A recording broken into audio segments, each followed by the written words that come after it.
Welcome to the Awakened Collective, where we explore the topics of love, spiritual consciousness, and our divine purpose on this planet. Join us as we uncover the truth that our thoughts shape our reality.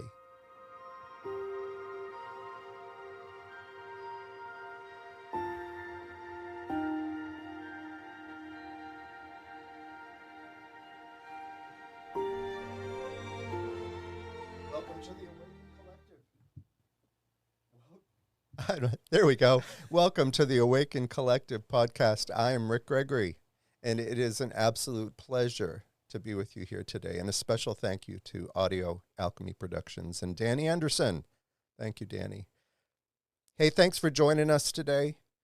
And as always, I just want to remind you that you are a divine extension of love on this planet, a divine extension of your Creator's love, that you have never been separated from your Creator, and we have never been separated, never, not for a nanosecond from one another. We're connected to that same source. My title for this 9th episode is The Ego. Friend or foe? Can suffering actually serve a purpose? I'm going to ask Danny to put some music. I just love music in the background. And I think that's why we see so much of it on TikTok, people putting music, because I don't know. This is the same music I had on as I was just preparing this week. And it made my heart smile. So I wanted to have it on today. So I want to start this podcast by saying that personally, for me, I do not desire to identify with any labels today. Labels or roles. I am what I am. And I still get caught up in it from time to time, but I'm aware of it today. So while I quote sometimes from the Christian Bible, I also quote wonderful things from the Buddha, Krishnamurti, from many teachers, and from other paths and religions. Because I've found that at the foundation, these teachings are the same. And I also know today that truth is not found in words. Words that we read on a piece of paper, words that are spoken, are used to point us towards our own experience of truth. I'm of the belief that truth is an experience. It's not consonants and vowels strung together. It's a personal, revelatory experience. So that being said, I am using consonants and vowels strung together today a bit from the Christian Bible, as they have pointed me, however, toward a personal experience of truth. So hang with me, please. You might be saying, well, I'm offended. I'm not a Christian. I don't want anything to do with that. And you may have all kinds of thinkingness, even about the term of Christianity or the Bible or the concepts associated with those. Well, I don't identify with the label of Christian either. And this may surprise you, but neither did Jesus. And that's a podcast for another time. It's been said that the biggest barrier to finding God is the concept of God, because the word means so many different things to so many different people. So if you're one who struggles with the word, I encourage you to replace it. And I'm just going to suggest replace it with the word love, as in divine, unconditional love. I'm going to try to do the same throughout this podcast. And I want to start with these words that are found, it's in the book of Romans in chapter 8 that says, I consider that our present sufferings are not worthy to be compared with the glory that will be revealed in us. For the creation waits in eager expectation for the children of God, the children of love, to be revealed. I love the fact that it says revealed in us. Not to us from some external source, but in us, because that's where that glory and magnificence already is. It's not about someday in the sky, not waiting until we leave this earth. But the kingdom of God, the kingdom of love, what we came to this planet with is in us. We are spiritual beings having a human journey. And this journey we are on is a journey of remembering what is and has always been, that love is in us. The kingdom of love in us. And we all know the prayer, thy kingdom come, thy will be done. And where does it say it? Thy will be done where? On earth, just as it is in heaven. Creation is waiting for us to remember what we are. We had a perfect example in the person of Jesus and human form on this planet. Love's magnificence was revealed in and through him and human form on this planet. He showed us the way, even through suffering, that love's magnificence is the same in us and is revealed through us. After I had my life-changing spiritual experience very early on, I think it was 19. I was 19 years old. And nothing has been the same since then. It has not been easy, and there have been a lot of ups and downs and a lot of learning, and still is. But I'll never forget that experience. But after that experience, I had the entire chapter of Romans 8 plastered on my bedroom wall on one of those, I don't know if you remember the paper tablecloths that came in rolls that you'd use in catering events. So it was from the ceiling to the floor and had the entire chapter written out in magic marker. And I remember spending a lot of time in that room reading the words that spoke truth to me. I experienced it as truth. And in that same chapter, you're also going to find one of my other favorite verses that says, and we know that in all things, God, love, works for the good of those who love God. So, folks, what is truth for me is that God is not a person, not a form, but spirit, a frequency, if you will, synonymous with divine unconditional love that is within us in this human form.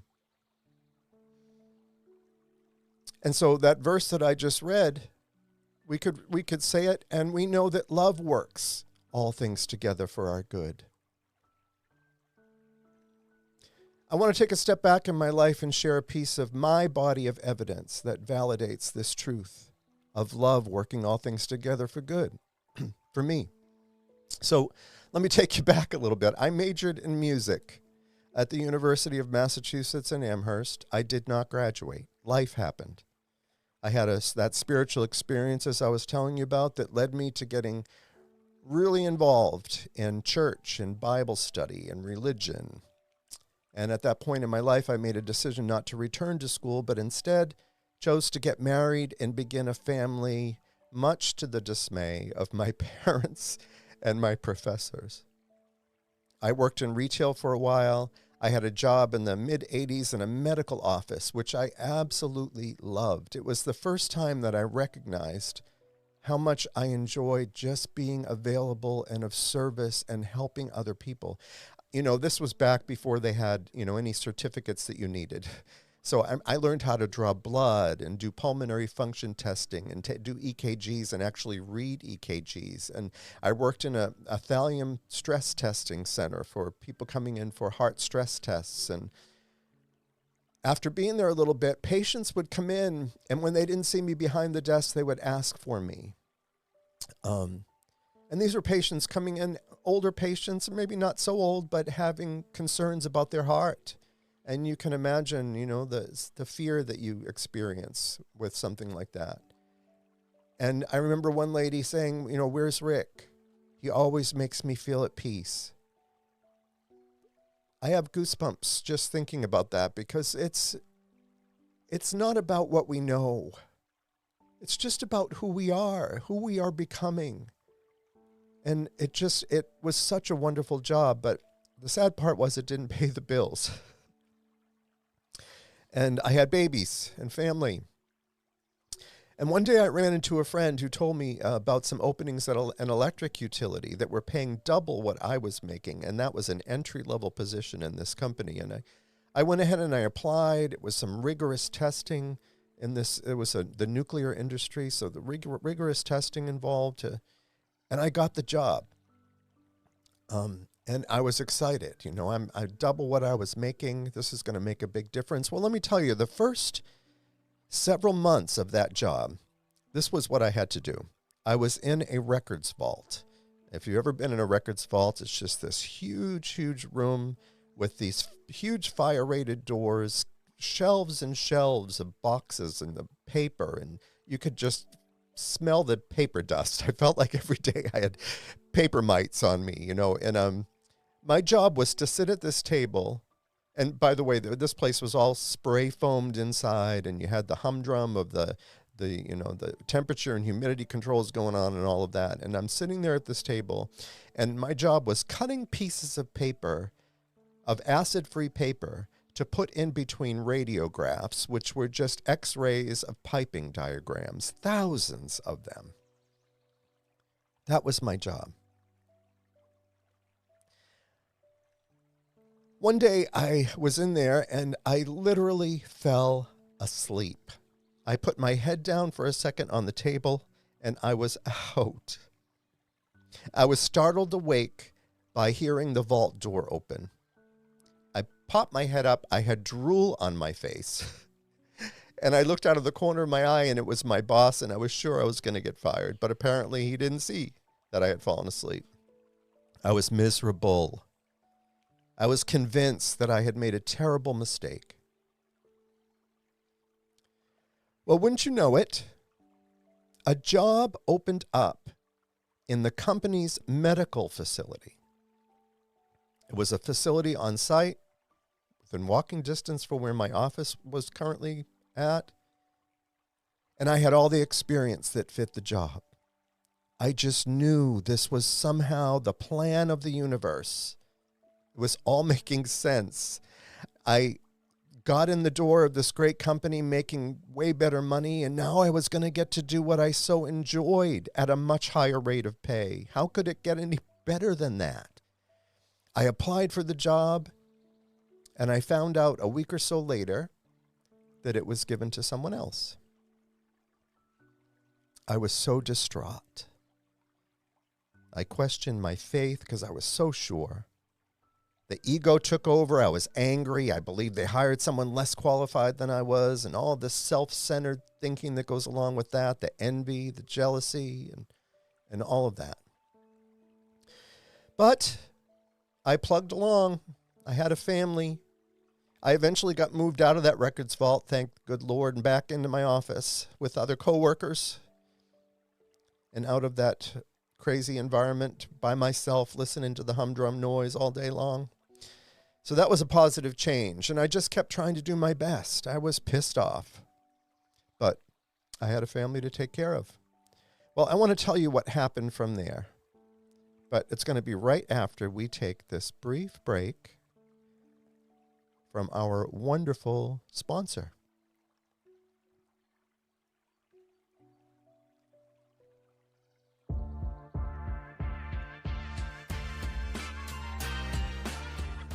Are you ready to launch your podcast with ease? Let Audio Alchemy Productions elevate your content with our state-of-the-art 4-camera studio and top-tier audio production. Focus on your message while we handle the rest. From recording to distribution on all major platforms. Whether you're a brand, an influencer, or a storyteller, let's amplify your voice. Contact us at 601-672-6591 and start your podcast journey today.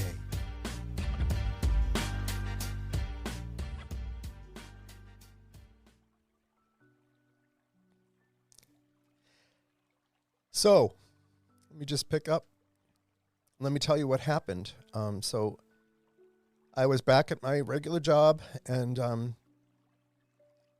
continued to plug along. And 1 year, just a year later, that position that I wanted to be hired for so desperately, so confidently, was sure it was mine, that went to someone else, that I was so upset about, that position was eliminated, and that person was out of a job. I spent a year in on and off suffering in my head of feeling sorry for myself, only to see that if I had gotten what I wanted, I would have been jobless. I had something to learn from all that. I had held on, however, loosely to the words I knew, that somehow that situation was going to work out together for my good. But now I had factual experience, factual evidence of that truth. Evidence that so impacted my life, I remember it like it was yesterday and am able to recall all the details and get to share it with you. Well, when that job was eliminated and I was so in awe of what love, God, the universe had done to help me, these words came to me. It was actually a song, but I'm not going to sing it to you. Keep in mind that it was written while I was still very much influenced by religion. I was in a Pentecostal church nonetheless. I'm changing it today to replace the word God with love, but it went like this. I quoted the scriptures. I claimed that right verse, but my situation just seemed to get worse. So I got on my knees, I prayed out some more, and I stood up in faith. But love closed the door. I guess you know I was somewhat upset because I prayed and believed for something I didn't get. So I went to love and asked, "Love, how come?" And I heard, "Didn't you ask for my will to be done?" It was all part of my will. If you knew what I had to give you in time, you'd know that your prayers were of your will, not mine. Surrender. Surrender your will to me. I'll work things together for good. Trust and see. Well, needless to say, love answered my prayer. Now, some might not think it a miracle to share, but I think it is. It's a miracle to know that love cares enough for us to say no. So now when I pray, I can enter that rest because I ask for love's will, for love knows me best. And if ever again I start to ask why, I will call back to mind this loving reply. It's all part of my will. It's all part of my will. If you knew what I had to give you in time, you'd know that your prayers were of your will, not mine. Surrender. Surrender your will unto me, and I'll work things together for good. Trust and see. I'll work things together for good. Trust in me. Well, that job went on to be a 33-year career in the nuclear industry with regular promotions and more than 25 of those years spent in management that more than took care of my family and is still taking care of me today in retirement. You know, Albert Einstein is quoted as saying, "You can't fix the problem with the same mind that created it." When I create my narcissistic ego problems because of the way I think, I can't fix those problems with that same narcissistic ego mind. But there is another mind. The mind of the Spirit, the awakened mind, the mind of the higher self with a capital S. That is available to us. Our minds can create for us all kinds of problems and drama through our perception of situations and events, and we attempt with that same mind, the mind of the self with the small s, otherwise known as ego, to further bombard the problem with more human effort, more thinking, more force. And that force then just creates counterforce, because that's what it does. We end up with more frustration, more futility of thinking, which just keeps the cycle going. In psychological terms, the ego is the part of the psyche that experiences the outside world and reacts to it. That reaction is also based on our conditioning, our perceptions, what we've learned, experienced, heard, and believed about ourselves and the world from our parents, from preachers, from teachers, the media, our ancestry, culture, etc.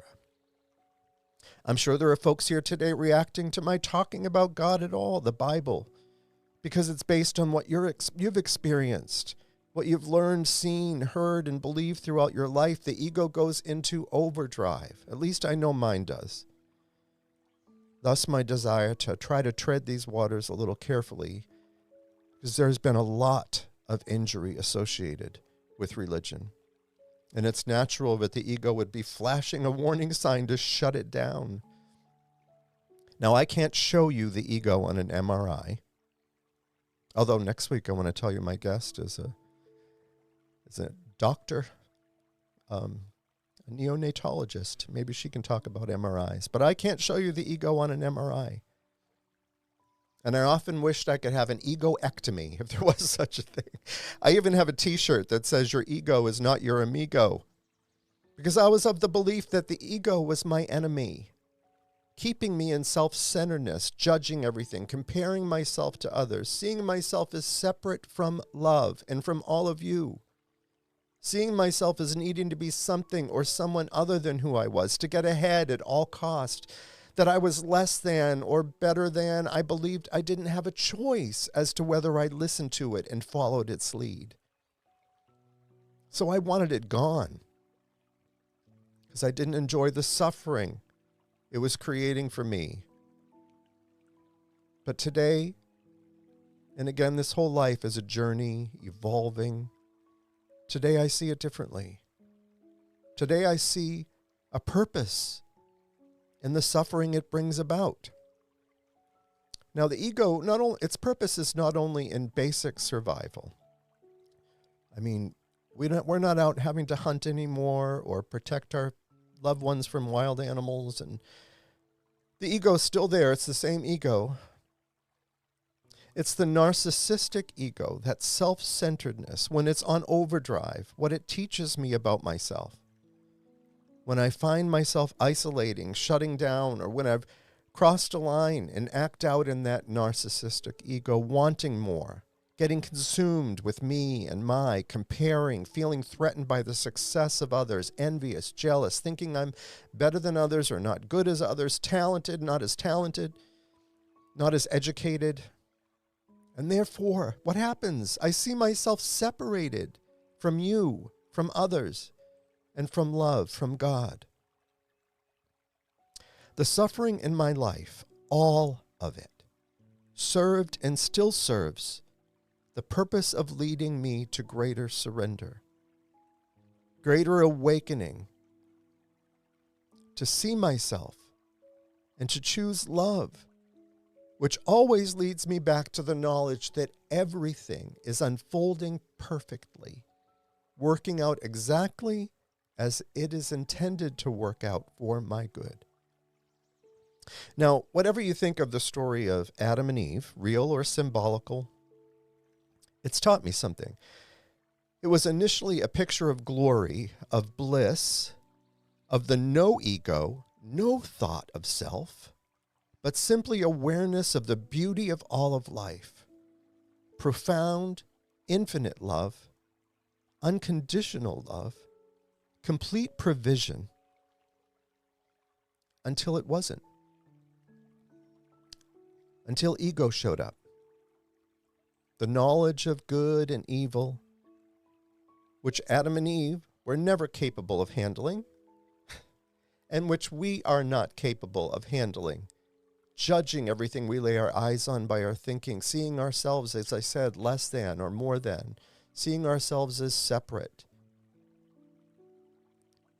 We started this podcast with that verse that says that the glory, that magnificence be revealed in us, and all of creation is waiting for it to be revealed. All of creation is longing for us to wake up to who and what we really are. Can you believe for a minute that it's possible, even on this earth at this point in time, to live in such a way in thought and in sight that we can experience bliss, that we can see the world in all its beauty, see things differently. This is a journey. It's a journey of remembering, a journeying back to what we were when we arrived on this planet. And it's in us. It's been in us all along. All the love with which we were created, the love that created all of the universe, is in us. The ego that would want to keep us separate, fighting for more, for what we perceive to be ours, afraid of not getting what we want, or afraid of not getting what we want, or losing something that we already have, can be looked at as serving a greater purpose. The suffering it causes can lead us to surrender, to lay our weapons down. No one likes to suffer. But if we can awaken and be the witness, to see a purpose in it, it can lead us to freedom. Back to what we truly long for in the depths of our being, to return to the joy, infinite love, freedom, peace, forgiveness, a knowingness of our innocence, a realization that we have just been duped and can cease fighting anything and anyone. And that verse again, the sufferings of this present world are not worthy to be compared to the glory, the magnificence that will be revealed in us, reminds me again of that sand in the oyster that I talked about a couple of weeks back, that produces the pearl. As we surrender, as we yield, as we are willing to see ourselves with compassion and patience, we will begin to see the ego soften. Suffering will lessen. And the truth of who and what we are, divine extensions of our Creator's love on this planet, will rise up within us and shine through us. We'll see ourselves and others and the whole world through the eyes of love and compassion, and our inner glory, magnificence, will be revealed. It has always been there. So what does it mean when something is revealed? Have you ever seen a reveal? I know the first thing that comes to mind is a gender reveal, but I'm thinking more, you have some new monument or statue or painting that's covered up. So to be revealed is simply uncovered. What was standing in the way, preventing us from seeing something. Seeing that thing for us that was always there. That magnificence. It has been removed.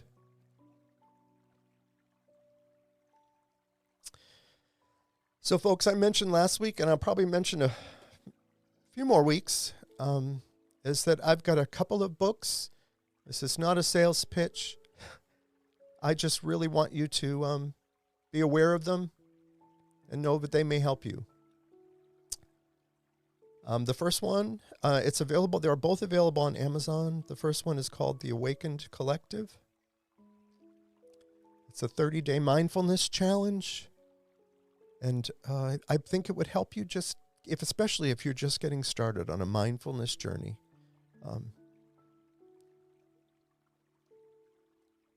I think it would be of help. I've also written a children's book called Harry the Hose Remembers His Purpose. And it came from a picture I had in my head one day of this silly little hose hanging out underneath the running faucet rather than connected to it, because it was hot and he wanted to get cooled down. He had forgotten his purpose is to be connected to that faucet, connected to that source of that flowing water, so that he can serve a purpose of watering the garden and the grass, the yard. And once he was connected, remembered that that's where the greatest joy was found, in giving rather than receiving. So those books are available. And I'm going to ask Danny if you'd put up this shot of where folks can reach out, because those books are also available on our website, theawakencollective.org. They'll be under My Published Books, a little heading at the top, And you'll also find some books from other authors that I have found their works to be life-changing under a tab called My Favorite Books. Please check those out. I'd highly encourage you to read some of them, if not all of them, and I'm always adding to those things. And join my Facebook page, The Awakened Collective. If you're watching this now, you're obviously on my Facebook page. But for those of you out there listening to this podcast or seeing this in some other way, join my Facebook page, The Awakened Collective. It's a source of encouragement on this journey. And as always, I would love to hear from you. So that's up there too. There's my email address is rickgregory@theawakenedcollective.com. You can find me on youtube.com at rick.gregory. And a lot of places. Just trying to get the message out that you are loved. So if there's any way I can help, please reach out. If you're struggling in any way, or if some of these things are resonating with you and you just want to let me know, I'd appreciate the encouragement. You'd really be helping me out. Thank you again to Danny Anderson and Audio Alchemy Productions. I love you, Danny. Again, come join us next week when I will have Dr. Chris Glick, neonatologist, with us. She is an amazing woman with a wonderful story. So until next time, my friends, love and kindness always.